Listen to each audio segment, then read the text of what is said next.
The digital clock on my dashboard flashed midnight. Christmas Eve had officially arrived. I killed the engine, the sudden silence amplifying the throb of exhaustion behind my eyes. The holiday spirit hadn't just abandoned me, it had been surgically excised somewhere between the third cardiac arrest and the fifth pile-up victim at Olympia Regional. My shoulders ached under the invisible weight of a 14-hour shift in the trauma unit.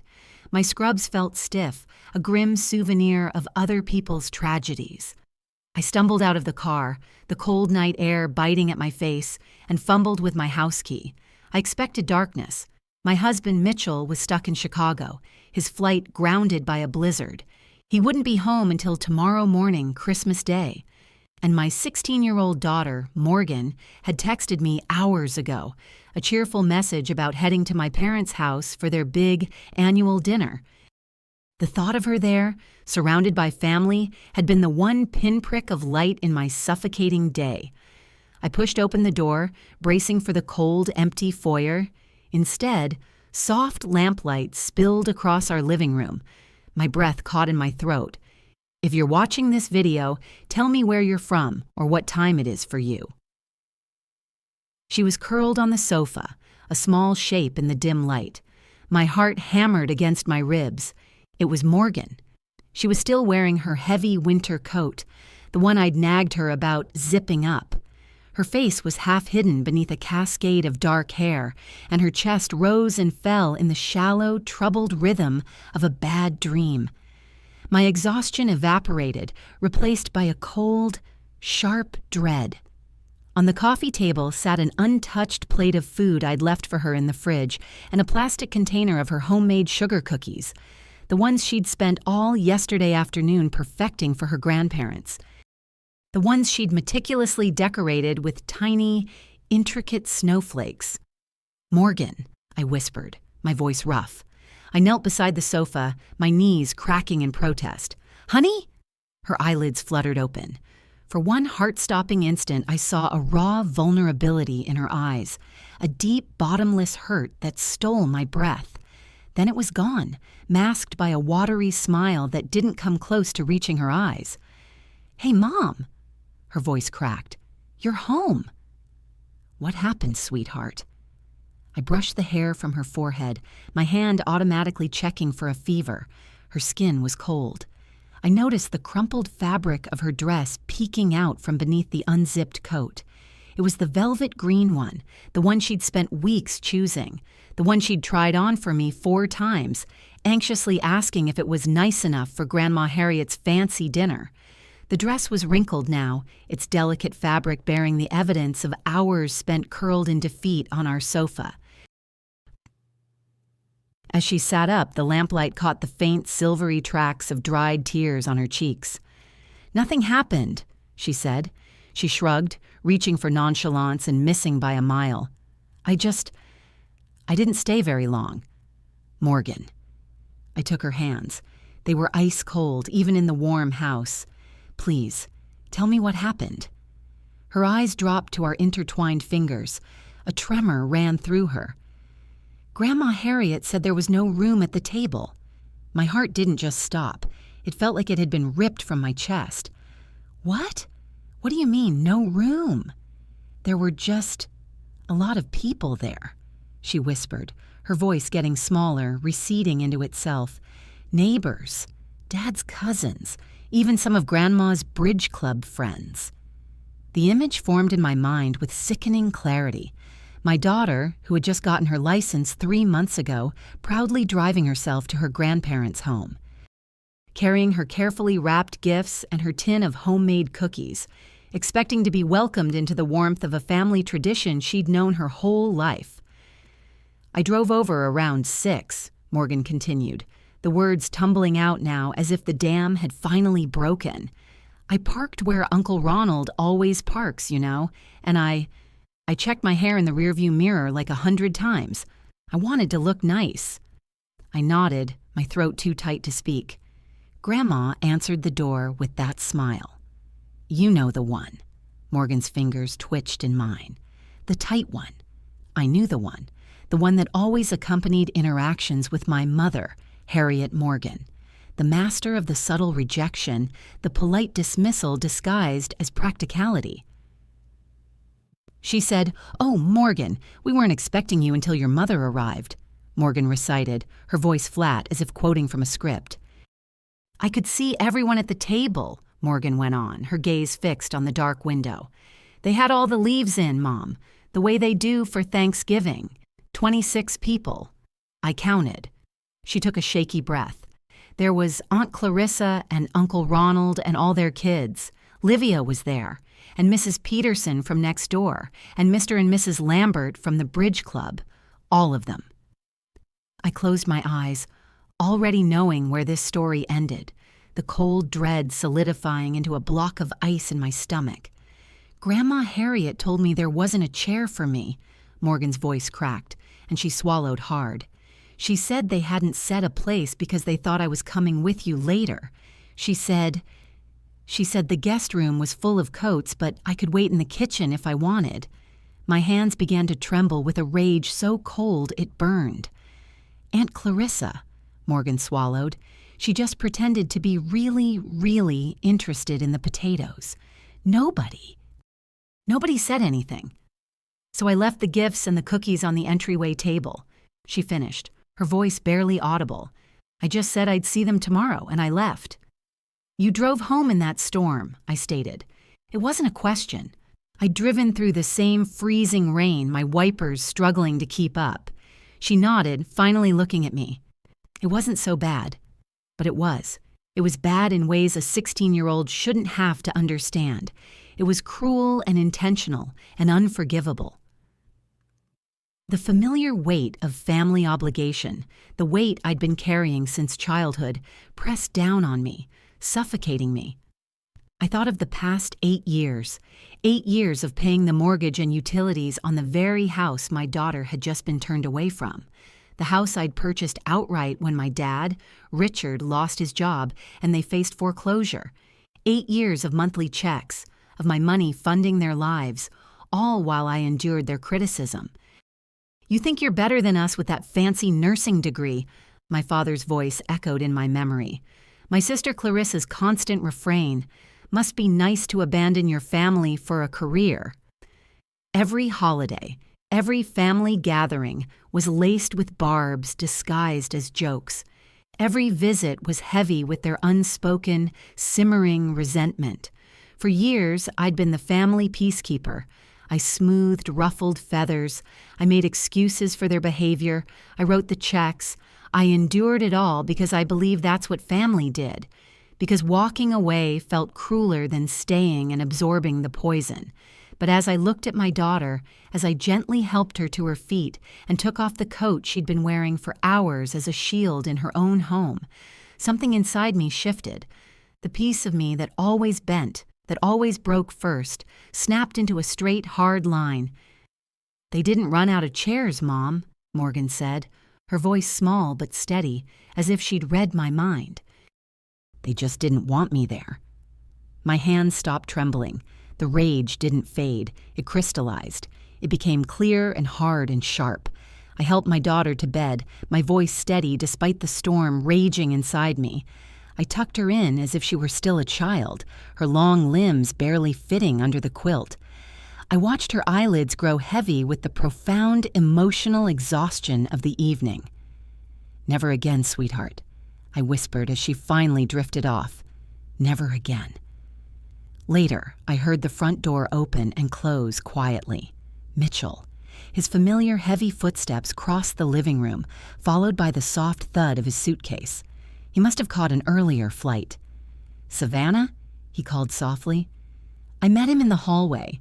The untouched plate of food and the unopened container of cookies were still on the coffee table, a silent testament to an evening I couldn't yet bring myself to repeat. When I finally explained, my voice flat and cold, I watched his features twist from weary relief at being home to confusion, and then to a sharp, stunned disbelief. "They turned her away?" His voice held the shock of someone who had grown up in a normal, loving family, someone who couldn't grasp the particular casual cruelty of mine. I just nodded, that cold, clear thing inside me hardening into a decision. My mother's petty tyranny, my father's weak submission, my sister's jealous, silent complicity. In the quiet of our home, with my daughter sleeping down the hall, I finally made the choice every parent eventually faces. The moment when compassion for others must finally, absolutely bow to the fierce, primal protection of your child.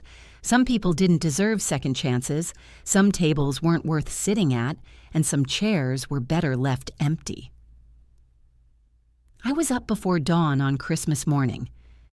My body clock, still calibrated to the relentless rhythm of hospital shifts, didn't care about the holiday.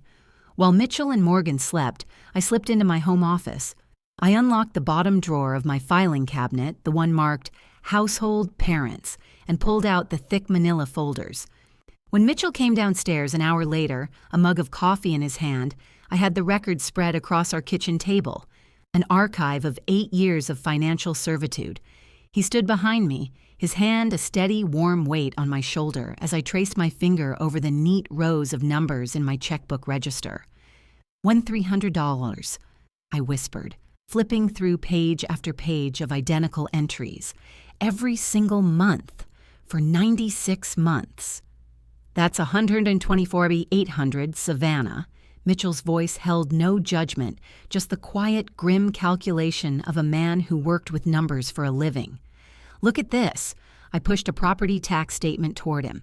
The house is solely in my name. I'm not helping them with their mortgage.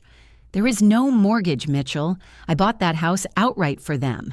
Cash. He nodded, his jaw tightening as he scanned the document. And these payments? He pointed to other statements. Utilities, property tax, home insurance, maintenance. Each word felt like a stone dropping into a deep, dark well. The new roof 2 years ago. The furnace last winter. I've been paying for everything. The harsh kitchen light cast shadows across the growing pile of evidence. Bank statements showed regular, separate transfers to my sister, Clarissa. For the kids' school, she'd always said. Private school tuition, I said, my voice numb. Credit card bills detailed thousands of dollars in gifts I'd purchased for my nieces and nephews. Laptops, gaming systems, designer clothes. All while Morgan had learned to keep her own wishes modest, afraid to ask for too much. Remember last Christmas? I pulled out a credit card statement. I bought Clarissa's daughter, Livia, that $1,000 laptop for her coding class. And Morgan asked for art supplies, Mitchell said, his voice tight. Just watercolors and some decent paper. His finger traced down to a handwritten note I'd made in the statement's margin. Harriet said Morgan's request was finally reasonable. Beneath that, another folder, birthday cards. Each one, from my parents to Morgan for the past 5 years, contained a crisp $20 bill. The ones for Clarissa's children held checks for hundreds. I should have seen it, I whispered. How could I not see it? You saw what they wanted you to see, Mitchell said, his voice rough. You were too busy keeping the peace to see the war they were waging against your daughter. My hand brushed against a small, leather-bound book, Morgan's journal. I'd found it tucked between her mattress and box spring while putting away clean sheets last month. I hadn't read it then, respecting her privacy. Now I felt a desperate need to understand. I went to her room. She was stirring, her eyes puffy. Honey, I said, sitting on the edge of her bed, your journal. May I read it? I need to understand what's been going on. She just nodded, her eyes filling with tears again. I didn't want to make it worse for you, Mom. You work so hard. I took the journal back to the kitchen, my hands shaking. Mitchell and I read it together. The entries, short and painful, painted a picture of systemic, intentional exclusion. October 10th, Grandma Harriet told everyone my art award wasn't real because my school gives them to everyone. It was the regional showcase winner, one student from each high school. November 2nd, Cousin Livia's dance recital today. Everyone went. Grandma said there wasn't enough room in the car for me. Found out later they took 2 cars. Christmas last year. All the cousins got new tablets. I got socks. Mom looked sad but didn't say anything. I don't want to make her feel bad. The last entry, just 2 months ago. Thanksgiving dinner at Grandma's. I had to sit at the kids' table in the kitchen with the toddlers, even though Livia, who is a year younger, sat with the adults. Grandma said it was because I was helping her. I just got people water. No point telling Mom. She can't fix Grandma anyway. She's been protecting me, I said, a sob catching in my throat. All this time she's been protecting me, while you've been protecting them. You've been paying for your own daughter's rejection, Savannah, Mitchell said, his voice raw. The kitchen was quiet except for the hum of the refrigerator. Outside, a neighbor's child shouted with Christmas morning delight. Inside our home, the only gift being unwrapped was the harsh, sickening truth of years of exploitation. The doorbell rang, making me jump. I looked at the clock. 9 a.m. Who? Mitchell started, but I was already moving. I opened the front door to my mother, Harriet. She was holding a brightly wrapped gift. "Merry Christmas, darling," she said, her voice bright and brittle.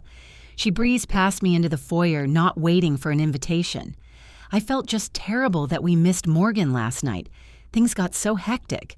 I brought her gift over. Mitchell appeared in the kitchen doorway, his face a mask of stone. The files and Morgan's journal were still spread across the kitchen table. "Mom," I said, my voice dangerously calm, "this isn't a good time." "Nonsense, it's Christmas morning." She spotted the table over my shoulder. "Oh my, what's all this? Are you doing taxes on Christmas?" She laughed, a high-pitched, nervous sound. She walked straight past me toward the kitchen. "Harriet, don't," Mitchell said, stepping forward. But she wasn't looking at the financial papers. Her eyes, sharp and sudden, locked onto the small, leather-bound book on the table, Morgan's journal. "What's this?" she asked, her voice losing its forced cheer. She reached for it. "Mom, no!" I grabbed for it, but she was faster. She snatched the journal, her fingers fumbling with the cover. "Harriet, that is private. Give it to me," I demanded, my voice rising. She opened it. Her eyes scanned the first page we had read. Her face, which had been smiling seconds before, turned dark with a sudden venomous rage.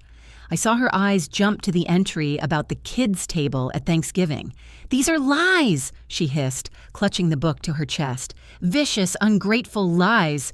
Give me the journal, Mom." I held out my hand, my whole body trembling. "You're poisoning her against me," she shrieked. "After everything I've done for you, for this family, you let her write these filthy things about me.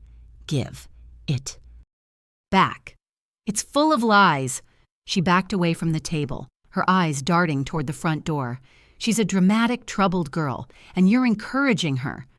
"Get out," Mitchell said, his voice a low growl. "Give Savannah the book and get out of our house." "You won't use this against me." Harriet suddenly lunged for the front door.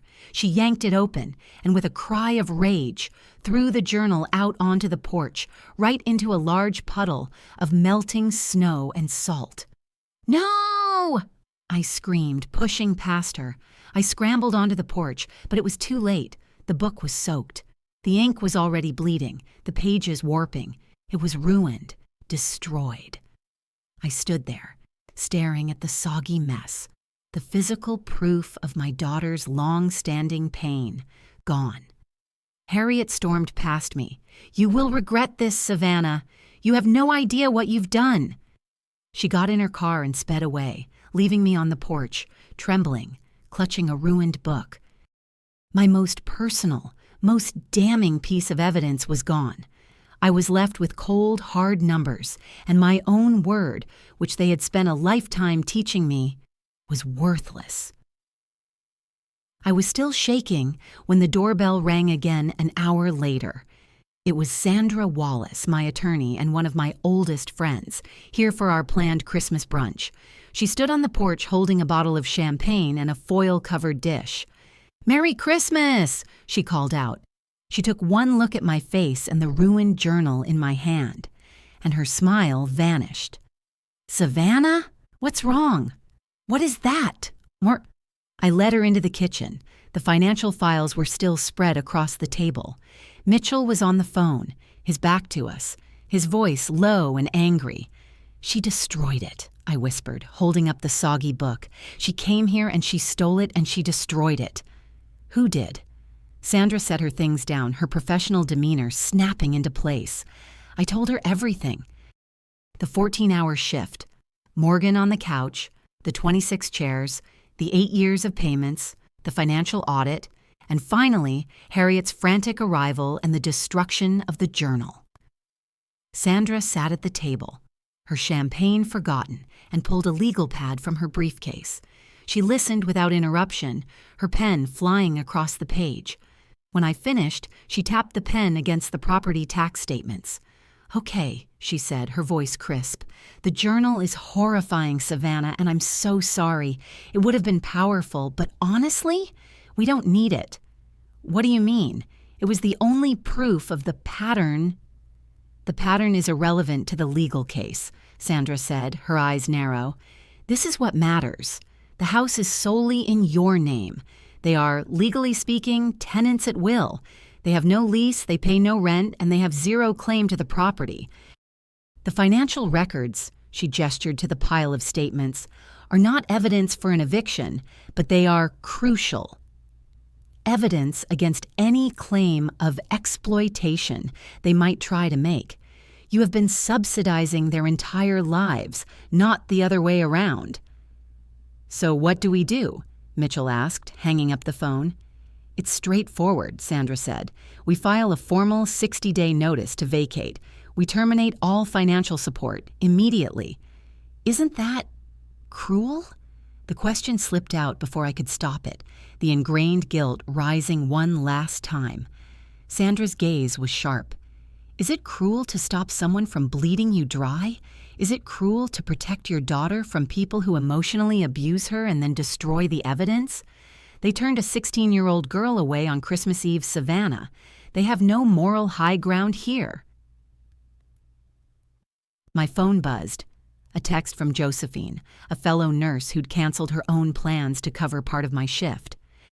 "How's your day off? Better than the ER, I hope." I texted back a brief, grim summary of the morning. Her response was immediate. "My uncle did the same to my cousin for years. Call me if you need to talk to someone who's been there. Don't back down, Savannah." "I'll support whatever you decide," Mitchell said, his hand covering mine on the table. "I need to talk to Morgan first," I said. We found her in her room, sketching by the window, the morning light catching in her dark hair. "Mom?" She looked up, sensing the weight in the room. "What's wrong? Did Grandma come by? I thought I heard her." I sat beside her on the bed. "She did, honey." I took a breath. "She saw your journal, and she destroyed it." Morgan's face crumpled, and I pulled her into a hug. "I'm so sorry, baby. I'm so sorry." "She read it," she whispered. "She read it, and she was angry because it was the truth." I pulled back, holding her shoulders. "Honey, we're not going to your grandparents' for New Year's." A flicker of something, relief, then uncertainty, crossed her face. "Really? Really? And there are going to be other changes, too." I explained it as gently as I could. The house, the 8 years of payments, the private school tuition for Livia, the decision that was forming in my mind. With each sentence, I watched her shoulders relax incrementally, as if a physical burden was lifting from her. "Sandra's downstairs," I finished. "She's helping us draft some letters, a notice for them to leave the house." Morgan nodded slowly, processing. "Are you sure? They're your parents." Even now, after everything, she was worried about me. "I'm sure," I said, the decision solidifying, the last of my doubt burning away. "This isn't just about one dinner, Morgan. It's about you. It's about what you're worth. And you are worth everything." Later that evening, after Sandra had gone, promising to return with formal documents, after Josephine had called, offering quiet, fierce encouragement, after Mitchell had ordered Chinese food because none of us could think about cooking, I sat at the kitchen table again. The eviction notice lay before me. 60-day notice to vacate premises. Next to it, a letter terminating all financial support. Effective immediately. My hand didn't shake as I signed both documents. Mitchell stood in the doorway watching me. "You okay?" "No," I admitted. "But I will be." I sealed the envelopes.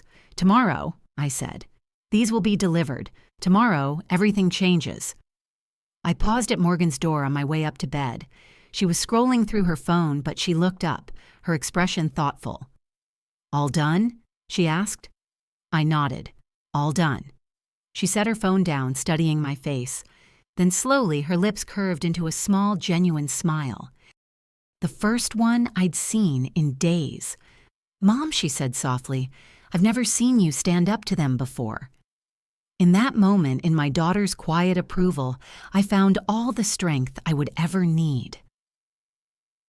3 days later, the eviction notice, which I had paid to have hand-delivered, lay in torn halves on my front porch. Harriet stood over the pieces, her face flushed with rage. Despite the winter chill, sweat beaded along her hairline. Her finger was jabbing toward me like a weapon. "This is how you repay us?" she shrieked, the sound echoing in the quiet suburban street. "After all the sacrifices we made for you, after everything we've done?" I leaned against the doorframe, surprised by the profound calm spreading through my chest. The old Savannah would have rushed out, apologizing, trying to smooth things over. The old Savannah would have been doubled over by the familiar, crippling guilt. But that Savannah hadn't watched her daughter come home alone and defeated on Christmas Eve. "You'll need to leave the premises within 60 days, as legally required," I said, my voice as steady and cold as the air around us. "Since you've destroyed the first notice, I'll have my attorney send a certified copy." Harriet's mouth opened, then closed. This wasn't in her script. I wasn't begging for forgiveness. She switched tactics, her voice suddenly softening, oozing a sickly sweet concern. "Livia's robotics camp is next month, Savannah. It's $800. If you'll just handle that, we can forget all this nonsense." My sister, Clarissa's daughter, the golden grandchild who never lacked for a seat at the table. No, it was just one syllable. So simple. It had taken me 42 years to find it. Harriet's mask of maternal concern didn't just slip, it shattered. "You always were a selfish, ungrateful girl," she spat, "putting yourself above this family. You'll be hearing from us." "Goodbye, Mom." I closed the door on her sputtering rage. I leaned against the solid wood, waiting for the flood of guilt, the anxiety, the regret. It never came. Instead, I picked up my phone and called Sandra. She tore it up. "We need another eviction notice, certified mail this time, and schedule the process server." The voicemail started that evening. My father's voice, not fiery like Harriet's, but full of a weary, heavy disappointment that was, in its way, far more effective at triggering guilt. "Savannah, you're destroying this family. You're tearing us apart over nothing. Your mother is beside herself. Call us back. We can fix this." Nothing. My daughter's humiliation was nothing. 8 years of financial servitude was nothing. I deleted the message. By the next morning, my phone was buzzing with calls from the extended family, flying monkeys activated by Harriet. Uncle Ronald asking what this nonsense was about evicting my parents. Aunt Sylvia, my mother's sister, wondering if I was having some kind of breakdown and offering to pray for me. Cousin Brenda suggesting I speak with my pastor about the commandment to honor thy father and mother. I ignored them all. I blocked their numbers. Then came Clarissa's Facebook post. My cousin texted me a screenshot. It was a picture of my parents looking frail and worried, taken at Thanksgiving. The caption was a masterpiece of manipulation. "Prayers needed for my elderly parents. They are facing homelessness in their golden years because my sister, Savannah, has decided to abandon her family responsibilities in a fit of anger. Some people forget who was there for them when they needed help. My heart is just broken. It had been shared 17 times by family members before lunch. The comments were a cascade of, "How could she?" and "This is monstrous." My hands shook, but not with fear, with rage. She had taken our private pain and made it a public spectacle. "Okay," I said to the empty room. "You want to do this? Let's do this." The bank manager looked deeply uncomfortable as I sat across from his polished desk. "These are very long-standing automatic payments, Mrs. Miller," he said, scanning his screen. "This one has been set up for 8 years. "Yes, that one," I pointed. "And the utility transfers, and the monthly stipend to Clarissa's account. I want all of them terminated. Today." I placed my driver's license on the desk. "And you're certain?" he asked, his eyes flicking to mine. "Completely." I met his gaze and held it. "I would also like printed records of every single payment made from my accounts to theirs for the past 8 years. He nodded, clearly relieved I wasn't crying or hysterical. People expected tears from women changing long-established family financial arrangements. They expected wavering. They didn't expect the icy calm that comes with absolute, irreversible clarity. I walked out of the bank feeling 10 pounds lighter. That evening, I created a new folder on my laptop. I named it Documentation. Inside, I saved the scanned bank statements, the property records showing my name as the sole owner, the screenshots of Clarissa's Facebook post, and the vicious comments. I started a new document titled Communication Timeline. Every call, every text, every voicemail would be logged. "Their tears never stopped them from hurting Morgan," I typed. "Why should my tears stop me from protecting her?" 3 days later, Harriet and Richard ambushed me outside the hospital. My night shift had ended at 7 a.m., and I was walking to my car, my feet dragging, when Harriet's voice sliced through the crisp morning air of the parking garage. "Savannah, after all we've done for you." She stood blocking my path, my father beside her, looking uncomfortable and out of place in the harsh fluorescent lights. 2 nurses from my unit, including Josephine, slowed their pace, watching with open concern. I gave them a small nod to indicate I was okay, but I was grateful they were there. "What you did to Morgan is unforgivable," I said, keeping my voice low and measured. "One dinner." Harriet threw her hands up, playing to the small audience. "This is about one dinner? You're throwing your elderly parents out on the street because your precious daughter didn't get special treatment?" "Special treatment?" The words escaped before I could contain them. "She's your granddaughter.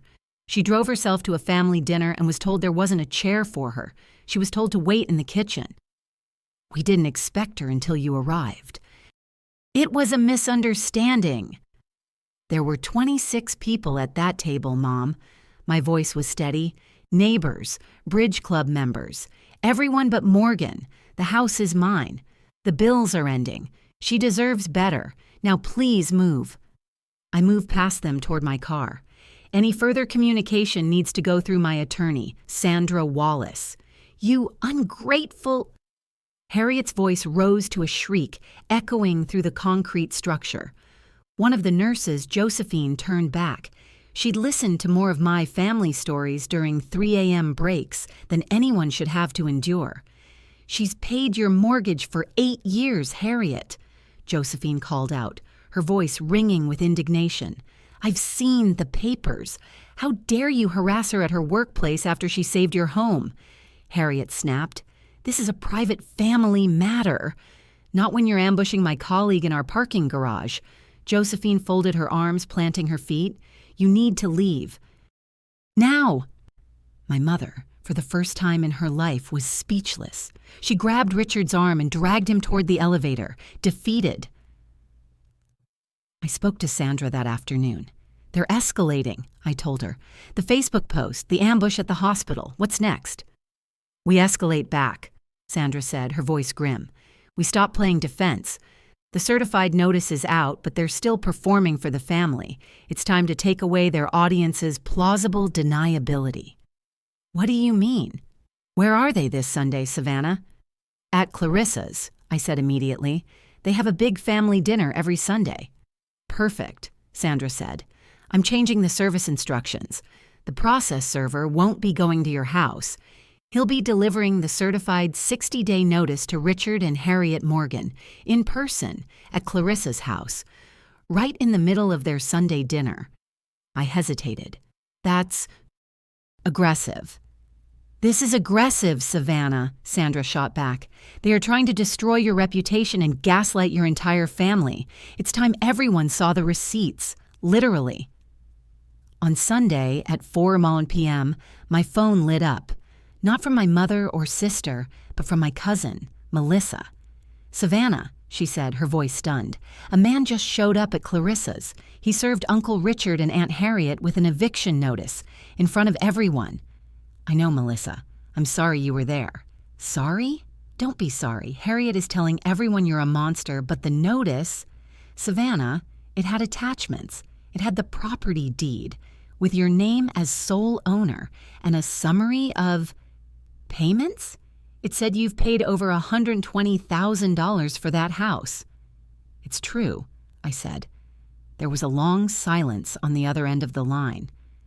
"Good God," Melissa whispered. "Harriet has been telling everyone for years that you were just helping with a few bills because Richard had been so generous with your college tuition. And Clarissa has been pocketing money from you too, hasn't she?" "Yes." "And they turned Morgan away on Christmas Eve? Told her there was no room?" "Yes, 26 people, Melissa, but no room for my daughter." Her voice hardened. "That sounds exactly like Harriet, and it sounds like Clarissa to let her."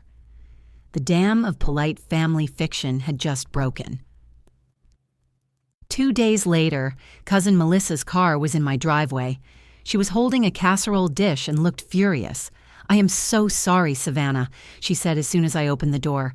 "I'm not here out of, pure goodness. I'm here because I am furious. Harriet and Clarissa have been lying to all of us for years." "Come in, Melissa," I said, taking the dish. "No, I need to tell you this fast." She stood on the doormat, vibrating with anger.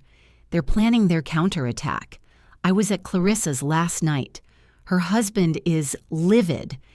He had no idea how much money she was taking from you. They're fighting constantly." "What are they planning?" I asked. "Harriet is telling everyone she's going to file for an elder abuse investigation. She's claiming you tricked them into signing the house over to you 8 years ago and are now financially exploiting them by kicking them out." My blood ran cold. "That's insane. I saved their house." "I know. You know.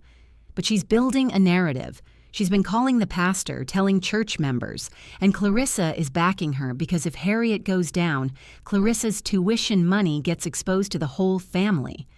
This was the unexpected ally Sandra had hoped for, someone on the inside. "Here's what you need," Melissa said, pulling a piece of paper from her pocket. "This is the name of the lawyer Harriet met with. A free consultation guy. And this is what I overheard. They're going to try to file a Ellie's pendants on the house, a notice of a pending lawsuit to stop you from being able to sell it. They think if they can just scare you enough, you'll back down and everything will go back to normal." She looked at me, her eyes sharp. "Don't you dare back down, Savannah. What they did to Morgan, it's what they've always done. We just didn't see it." "Thank you, Melissa. This is a huge help." "Give 'em hell," she said, managing a grim smile. She got back in her car and drove away. I immediately called Sandra and told her everything. "Elder abuse?" Sandra laughed, a sharp, humorless sound. "Let them try. We have 8 years of bank statements that say otherwise. Elise Pendens is a problem, but now that we know it's coming, we can fight it. Good. I'm glad they're getting desperate. Desperate people make mistakes." The text from Clarissa came the next day. "We need to talk, alone, no lawyers, no husbands." I stared at the screen. I knew exactly what this was. Sandra had prepped me. Coffee shop, noon tomorrow, the corner perk, public. I texted back. She agreed. I arrived 20 minutes early and chose a corner booth with a clear view of the door. I placed my phone on the table, the recording app already running beneath an innocent screensaver of Morgan's face. The manila folder beside it contained only a fraction of the documents, the deed, and a one-page summary of the last 12 months of payments. Just enough. Mitchell was in the car, parked across the street. "Just in case," he'd said. "She's desperate, Savannah, and she's a cornered animal." When Clarissa pushed through the door, the familiar knot of Pavlovian guilt formed in my stomach. I took a deep breath. I will not let guilt replace boundaries.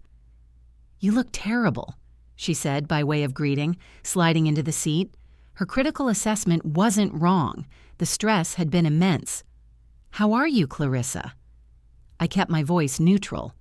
"This entire situation is breaking Mom's heart," she said, stirring her coffee with unnecessary violence. "It's destroying her. We need to stick together, Savannah. That's what family does." I just waited, letting the silence stretch. It made her nervous. "Look," she continued, lowering her voice, "they don't believe you're really going to go through with this. Mom keeps saying you'll come to your senses before the deadline." "Have they started packing?" I asked. Her gaze dropped to her cup. "It's hard for them, Savannah. At their age, they've lived in that house for 8 years. "In a house I've paid for," I reminded her, my voice gentle. "They've had 45 days to make arrangements. Where will they go?" Her voice pitched higher, the familiar guilt strategy. "Dad's arthritis is acting up. Mom can't handle stairs. You're throwing them to the wolves." I took a deliberate sip of my water. Their housing is not my responsibility anymore. "Morgan can have a seat next time," she blurted, leaning forward, her eyes bright. "I promise, if you'll just stop this madness, we'll make sure she's included every time. We'll save her a chair."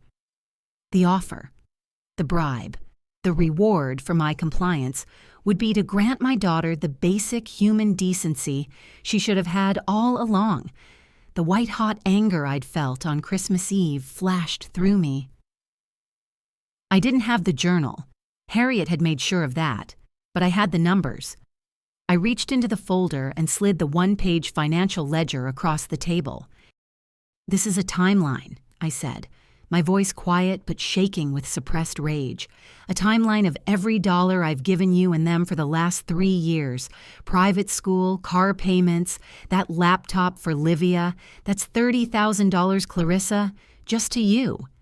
She glanced at the paper without touching it, her face pale.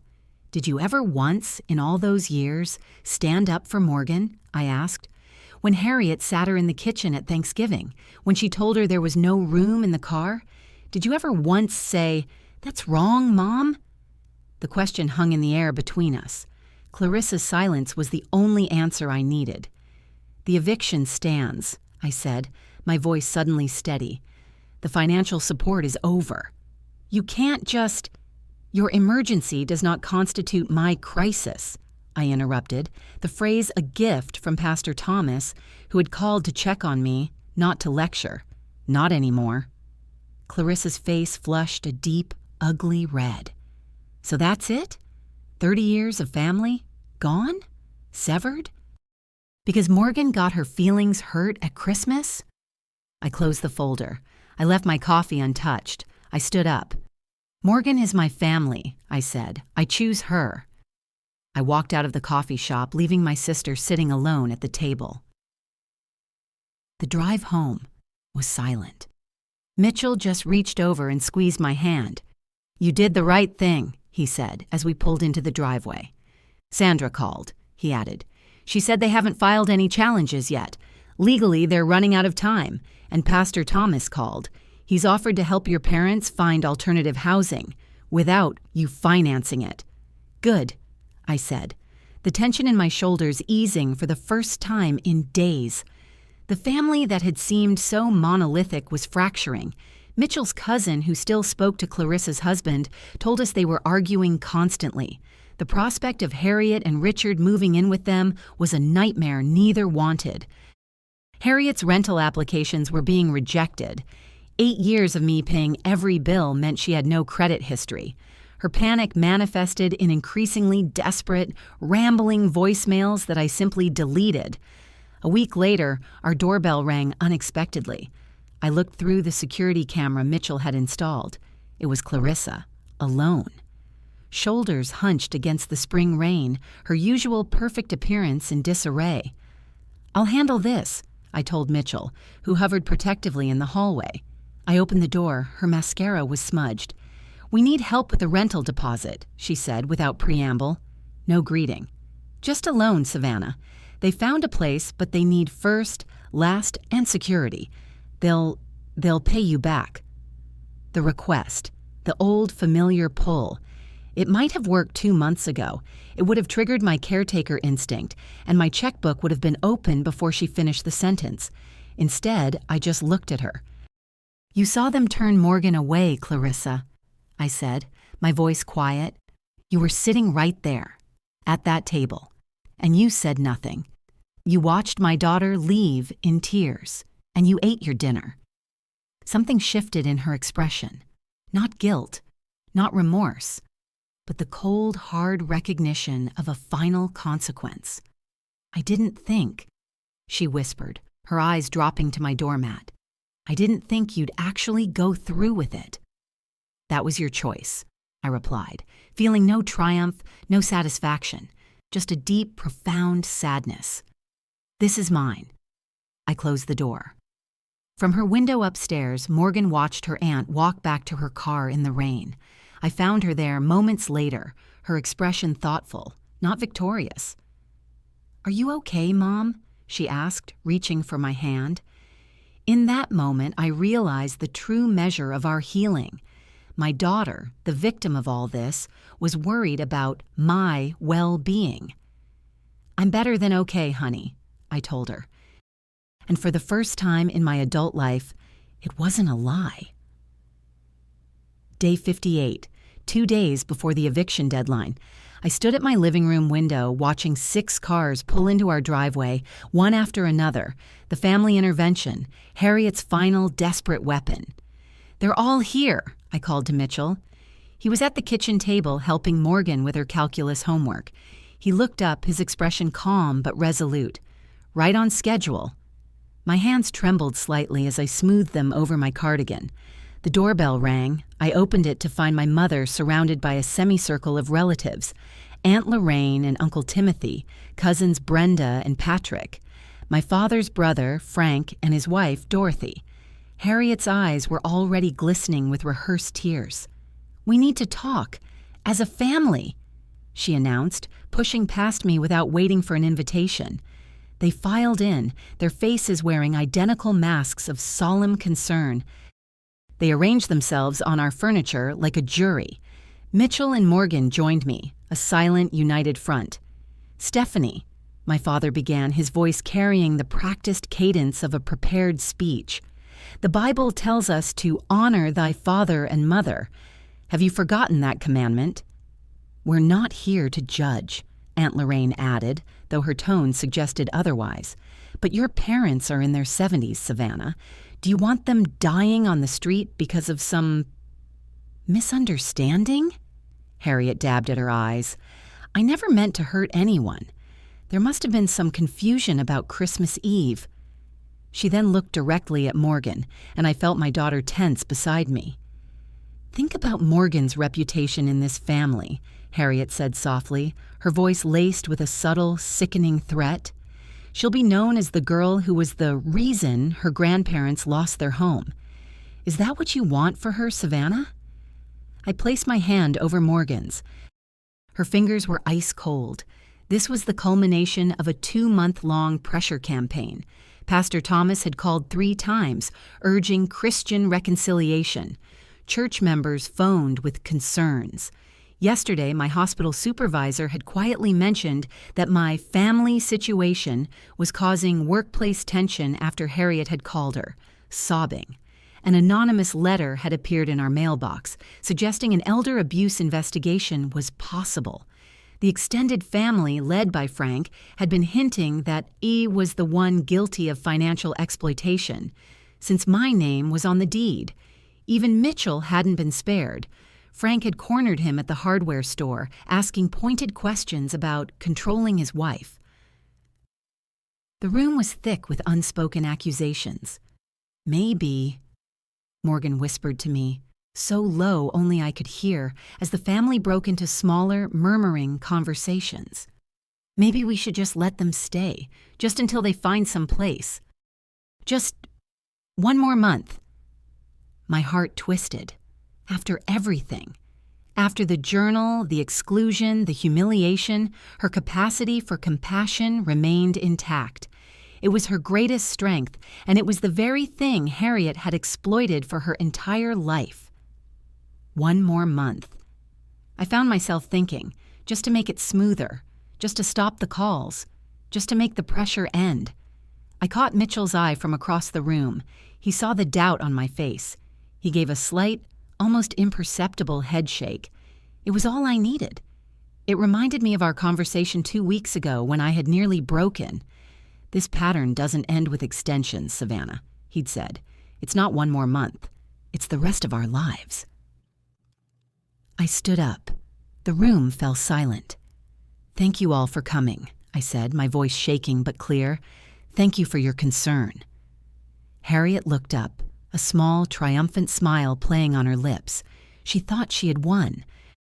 "They have had 60 days to find somewhere," I said, my voice gaining strength.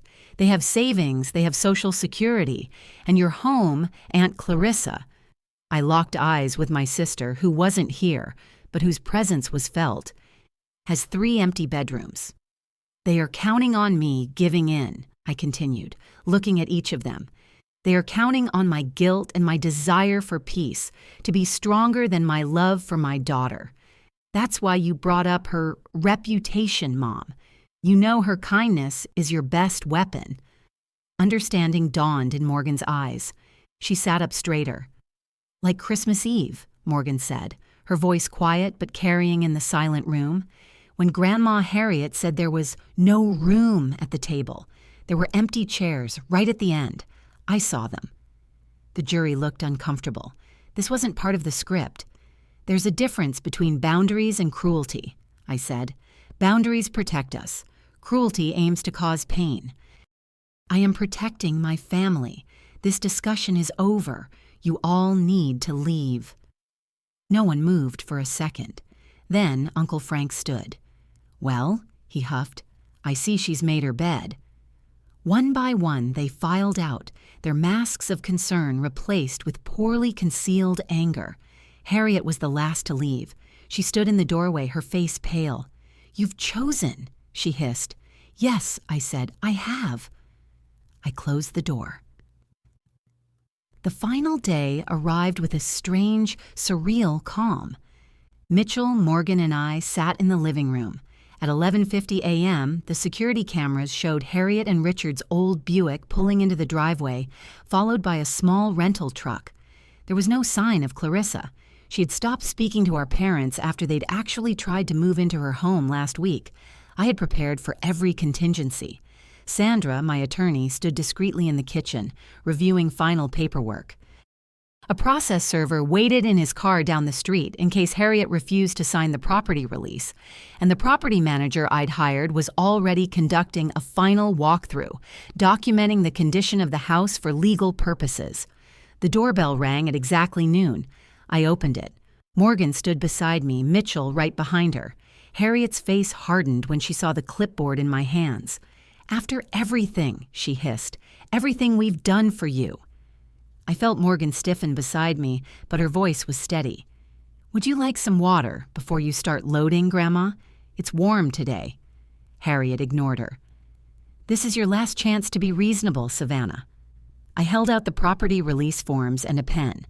"I'm not doing this to you, Mom," I said evenly. "I'm doing this for Morgan." "Ah." My father, Richard, who had been silent, let out a long sigh. Something shifted in his expression. a flicker of recognition, or perhaps just defeat. We should have treated the girl better, Harriet, he said quietly, not to me, but to my mother. We shouldn't have kept her waiting in the kitchen that night. It was the closest thing to an apology I'd ever heard from him. It was 16 years too late. Harriet snatched the papers from my hand. She signed with angry, slashing strokes, then thrust the clipboard back at me. "You'll regret this when we're gone," she said, her voice trembling with rage, not tears. I took the clipboard. "I already regret the years I let you hurt my daughter," I said. I took the house keys she held out. "The house is now vacant. You have 2 hours to remove your personal belongings, as per the agreement." The loading process was fast, pathetically fast. In the 8 years they'd lived in my house, they had accumulated surprisingly few possessions. Most of the furniture belonged to me, purchased when they'd moved in with nothing. Michael helped carry the heavier boxes, a silent, steady presence. Morgan, without being asked, helped my father wrap a few fragile photographs in newspaper. I just stood in the doorway, watching the family power dynamic that had ruled my life shatter with each box loaded into the truck. Their new address was listed on the rental agreement, a cramped one-bedroom apartment in a run-down building across town. The extended family who had arrived in force for the intervention were notably absent today. Reality had finally penetrated the fog of Harriet's manipulations. The 8 years of financial support were over. The 60 days of warning had been ignored.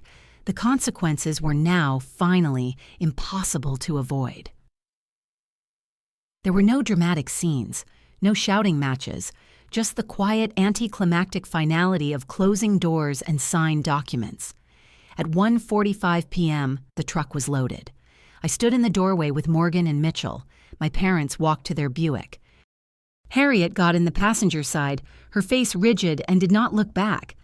My father paused, one hand on the car door. He looked at me, then at Morgan. He lifted his hand in a brief, uncertain wave. Morgan nodded at him. Once, he got in the car. The rental truck pulled away from the curb, followed by the Buick. When they disappeared around the corner, I closed the door. The soft, solid click of the deadbolt was the loudest sound I'd ever heard. It was the sound of a chapter, an entire volume of my life, ending. "It's over," Mitchell said, wrapping his arms around me and Morgan. I felt Morgan take a deep, shuddering breath and let it out. "It's over." 2 years later, the morning sun streamed through our bay window, casting golden rectangles across a new dining table. College brochures were fanned out like a paper garden. "Ohio State has that environmental science program I told you about, Mom," Morgan said, tucking a strand of hair behind her ear. The dark, persistent shadows that once lived beneath her eyes were gone. They had been replaced by a quiet, steady confidence that made my heart swell. I studied the new photographs lining our new hallway. Morgan at her science fair victory. Morgan on a hiking trip with friends, grinning. Morgan holding her acceptance letter. Each image captured the steady, deliberate rebuilding of her spirit. "Whatever you choose, honey, we're behind you," Mitchell said, his hand finding mine under the table. Our new home, the one we'd bought after selling my parents' house, breathed with a lightness I'd never known. Friends dropped by unannounced. Josephine and Sandra came for impromptu dinners. Cousin Melissa, who had become a true friend, occupied the guest room during holidays. There was a peace here that felt both earned and natural. The doorbell chimed. "That'll be Josephine and her husband," I said, rising to answer it. "And I bet they brought those cranberry muffins," Morgan called after me, already heading to the kitchen to put on more coffee. By evening, our dining table was extended to its full length. We'd borrowed chairs from the neighbors to accommodate everyone for our new Christmas Eve dinner. Morgan moved confidently between the kitchen and the dining room, carrying serving dishes with an easy, uncomplicated grace. There was no trace of the girl who had once slept in her coat, waiting for me to come home and erase her pain. "We need more water glasses," she announced, disappearing back into the kitchen. I paused. a serving spoon suspended over the mashed potatoes. I was struck by the parallel, the same holiday, the same preparations. But everything was transformed. My mother's voice echoed faintly from the past. No room at the table. I looked around. Every single chair was filled with people who genuinely wanted to be here. No forced politeness, no cutting remarks disguised as jokes, no performance of family, just family. No empty chairs at our table, I whispered to myself. Mitchell caught my eye from across the room and winked. He understood. Later, after the dishes were cleared, a young nurse from my unit, someone I was mentoring, cornered me in the kitchen. My brother's been living in my spare room for 8 months, she confided, her voice low. He hasn't even looked for work. He criticizes my cooking, my apartment, and my parents just say I'm selfish for wanting my space back. I rinsed cranberry sauce from a serving bowl, considering her words. Your peace matters too, I told her gently. Sometimes the kindest thing you can do, for yourself and for them, is set a boundary. Morgan appeared in the doorway, catching the tail end of our conversation. She slid next to me at the sink, picking up a dish towel. Mom helped me understand something really important, Morgan added, her voice clear. Letting someone take advantage of you isn't doing them a favor. It just teaches them that using people works. The young nurse's eyes filled with grateful tears. But how do you actually do it? You start, I said, handing her a dry plate, by believing you deserve it. My phone buzzed in my pocket, a text from a blocked number. I pulled it out and glimpsed the first few words on the lock screen. Hope you're proud of what you've... I didn't read the rest. I didn't need to. I held my finger over the notification and swiped. Delete. No spike of anxiety, no gnawing guilt, just a calm, peaceful dismissal. Mom! It came early. Morgan rushed back into the kitchen, clutching her laptop. She turned the screen toward me. An email from Ohio State, a shower of digital confetti. Congratulations, Morgan. Welcome to the class of... I pulled her into an embrace, feeling the solid, strong presence of the young woman she had become. Her resilience humbled me. Her capacity for joy after everything was a miracle. I'm so proud of you, I whispered, my voice thick. We did it, Mom, she whispered back.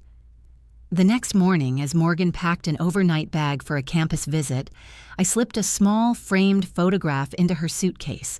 It was a picture of our chosen family, all of us gathered around last Thanksgiving's table, faces bright with laughter.